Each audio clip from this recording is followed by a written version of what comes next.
நண்பர்கள் அனைவருக்கும் வணக்கம். இன்றைக்கி பார்த்திங்கன்னா நம்ம வந்து வாழை இலையில் சாப்பிட போகிறோம்.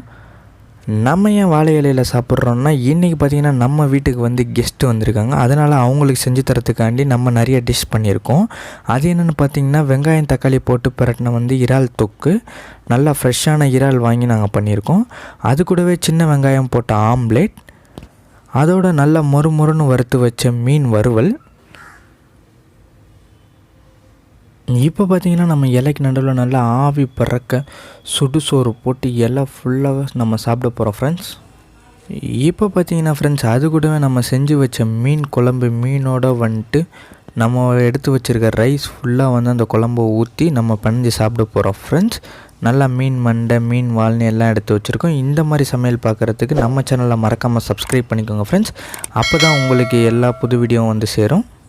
இந்த வீடியோவில் பார்த்தீங்கன்னா நம்ம இந்த டிஷ்ஷெல்லாம் எப்படி செஞ்சோன்னு ஒன்று பார்க்க போகிறோம். ஃபஸ்ட்டு மீன் குழம்பு. இப்போ பார்த்திங்கன்னா மண்பானையில் ஒரு கரண்டி எண்ணெய் ஊற்றிக்கிறோம். அதோட வந்து ஒரு டேபிள் ஸ்பூன் வெந்தயம் போட்டுக்கிறோம். அதோட ஒரு அரை டேபிள் ஸ்பூன் சீரகம். இது எல்லாம் நல்லா கொஞ்சம் வெந்தோடனே ஏற்கனவே நம்ம நறுக்கி வச்சுருக்க சின்ன வெங்காயம், பச்சை மிளகா, பூண்டு எல்லாத்தையும் வந்து அதோட சேர்த்து நல்லா தாளிச்சிக்க போகிறோம் ஃப்ரெண்ட்ஸ். நம்ம பார்த்திங்கன்னா எதுக்கு நீங்கள் மண்பானையில் மீன் குழம்பு வைக்கிறோன்னா, நார்மலாக வைக்கிறதோட மண்பானையில் மீன் குழம்பு வச்சா தான் ரொம்ப டேஸ்ட்டாக இருக்கும். நீங்களும் மறக்காமல் மண்பானையில் சமைச்சு பாருங்கள். அதோடு வந்து நம்ம எடுத்து வச்ச 4 பூண்டு எடுத்து தட்டி அந்த எண்ணெயில் சேர்த்து இதையும் சேர்த்து நம்ம வதக்க போகிறோம். அதோடு ஏற்கனவே நறுக்கி வச்ச 2 தக்காளியுமே அதோடு சேர்த்து வதக்க போகிறோம். வெங்காயம் தக்காளி எல்லாமே நல்லா வதங்கி வரணும். அதோடு வந்துட்டு ஒரு டேபிள் ஸ்பூன் மஞ்சள், அது கூடவே பார்த்திங்கன்னா நம்ம வந்து 2 ஸ்பூன் மிளகாத்தூள் சேர்த்துக்க போகிறோம். உங்கள் வீட்டில் காரத்துக்கு தகுந்த மாதிரி நீங்கள் பார்த்து சேர்த்துக்கோங்க. அதோட வீட்டில் அரைச்ச குழம்பு மிளகாத்தூள் வந்து நம்ம 3 ஸ்பூன் சேர்த்துக்க போகிறோம். குழம்புக்கு நல்லா டேஸ்ட்டாக இருக்கும். இது எல்லாமே சேர்த்து முடிச்சோன்னா இதை நல்லா ஒரு கிண்டிட்டு இதோட வந்து தேவையான அளவு உப்பு சேர்த்துட்டு நம்ம ஏற்கனவே ஊற வச்ச புளி தண்ணியை வந்து இப்போ வந்து இந்த மண்பானையில் ஊற்றிக்க போகிறோம். எல்லாத்தையும் சேர்த்து நல்லா கொதிக்க விட போகிறோம். இது நல்லா கொதித்து முடிச்சோன்னா வந்து நம்ம ஏற்கனவே க்ளீன் பண்ணி வச்சுருக்க மீன் எடுத்து ஒன்றா வந்து நம்ம இப்போ பார்த்திங்கன்னா குழம்புல சேர்க்க போகிறோம். மீனை வந்து நம்ம வந்து இப்போ வந்து ஃபுல்லாக வந்துட்டு எல்லாத்தையும் வந்துட்டு குழம்புல போட போகிறோம். இது வந்து ஒரு 10 நிமிஷத்துக்கு வெந்தால் நல்லா டேஸ்ட்டாக இருக்கும். அடுப்பை நம்ம சிம்மில் வச்சு தான் வந்துட்டு நம்ம சமைக்க போகிறோம். அப்போ தான் வந்து குழம்புல இருக்க மசாலா வந்து மீனில் நல்லா டேஸ்ட்டாக இருக்கும். நம்ம வந்து அடுப்பை நல்லா சிம்மில் வச்சு விட்டு கரண்டி எடுத்து கிண்டாமல் மூடி வச்சிட்டோன்னா மீன் உடையாமல் நல்லா டேஸ்ட்டாக இருக்கும்.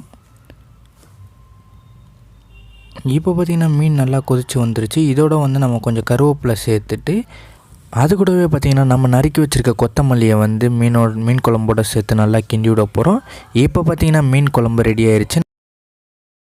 அடுத்து நம்ம இறால் தொக்கு எப்படி செய்கிறதுன்னு தான் பார்க்க போகிறோம். அதுக்கு வந்து ஒரு பாத்திரத்தில் எண்ணெய் ஊற்றி 2 பிரியாணி இலை சேர்த்து அது கூட கொஞ்சோண்டு சோம்பு சேர்த்துக்க போகிறோம். அது நல்லா எண்ணெயில் வந்து வெடித்தோன்னே இப்போ நம்ம ஏற்கனவே நறுக்கி வச்சுருக்க வெங்காயம் வந்துட்டு ஒரு வெங்காயத்தை வந்து இப்போ அதில் சேர்த்துக்க போகிறோம். வெங்காயம் பார்த்திங்கன்னா நல்லா கோல்டன் ப்ரௌன் கலரில் வரணும். இப்போ 3த்தையும் சேர்த்து நம்ம நல்லா கிண்டிக்க போகிறோம். இப்போ அது கூடவே நம்ம ஏற்கனவே எடுத்து வச்சுருக்க 2 பச்சை மிளகா வந்து கீரி அதோடு சேர்த்துக்கிறோம். அதோட கொஞ்சோண்டு கருவேப்பிலை சேர்த்து இப்போ ஒரு இஞ்சியை தோல் உரித்து அதை வந்து கொஞ்சம் நச்சுக்க போகிறோம். அதோடு இப்போ வந்து ஒரு 4 பூண்டு சேர்த்து இப்போ 2த்தையும் வந்து நம்ம நச்சு நம்ம வந்து இப்போ அந்த வெங்காயத்தோடு சேர்த்துக்க போகிறோம். நல்லா இஞ்சியோட பச்சை வாடை போகிற வரைக்கும் நல்லா கிண்டிட்டு அதோடு இப்போ 2 தக்காளி பழம் சேர்த்துக்க போகிறோம். அது கூட இப்போ நம்ம தேவையான உப்பு சேர்த்து நல்லா தக்காளி வதங்குற வரைக்கும் நல்லா கிண்டிட்டு அதோட வந்துட்டு ஒரு அரை டேபிள் ஸ்பூன் மஞ்சள், ஒரு டேபிள் ஸ்பூன் மிளகாத்தூள், அப்புறம் வீட்டில் அரைச்ச குழம்பு மிளகாத்தூள் 1 டீஸ்பூன், அதுக்கப்புறம் கரம் மசாலா 1 ஸ்பூன் சேர்த்து எல்லாத்தையும் நல்லா கிண்டிட்டு பச்சை வாடை போகிற வரைக்கும் அதோடு நம்ம இப்போ ஏற்கனவே க்ளீன் பண்ணி வச்சுருக்க ப்ரான் எடுத்து இப்போ வந்து அதோட சேர்த்துக்க போகிறோம். இப்போ ப்ரான் எல்லாத்தையும் சேர்த்துட்டு மசாலா அது மேலே சாடுற மாதிரி நல்லா அதை வந்து கிண்டி விடணும். ஏற்கனவே நம்ம ப்ரானை வந்து மஞ்சளில் போட்டு கழுவி வச்சுருக்கோம். இப்போ வந்து ப்ரானை பார்த்திங்கன்னா மசாலா அது மேலே சாடுற மாதிரி நல்லா அதை கிண்டி விட்டு இப்போ பார்த்திங்கன்னா நம்ம இது வந்து ப்ரான் குக்காரத்துக்கு வந்து நம்ம தண்ணி எதுவும் சேர்க்க போகிறதில்ல. ஏற்கனவே வந்து ப்ரான் தண்ணி விடும். அந்த தண்ணியிலே மசாலா இருக்கிறதுலையுமே ப்ரான் வந்து வெந்துடும். அதனால் நம்ம வந்து இப்போ இதில் எக்ஸ்ட்ரா எந்த தண்ணியும் ஆட் பண்ண போகிறதில்ல. ப்ரானை நம்ம வந்து கொஞ்சம் நேரத்துக்கு குக் பண்ண விட்டுட்டு ப்ரான் நல்லா குக் ஆனால் நம்ம நறுக்கி வச்சுருக்க கொத்தமல்லியை சேர்த்து அதோட கிண்டி அடுப்பு ஆஃப் பண்ணிக்க போகிறோம். ப்ரான் வந்து நமக்கு ரெடி ஆயிடுச்சு.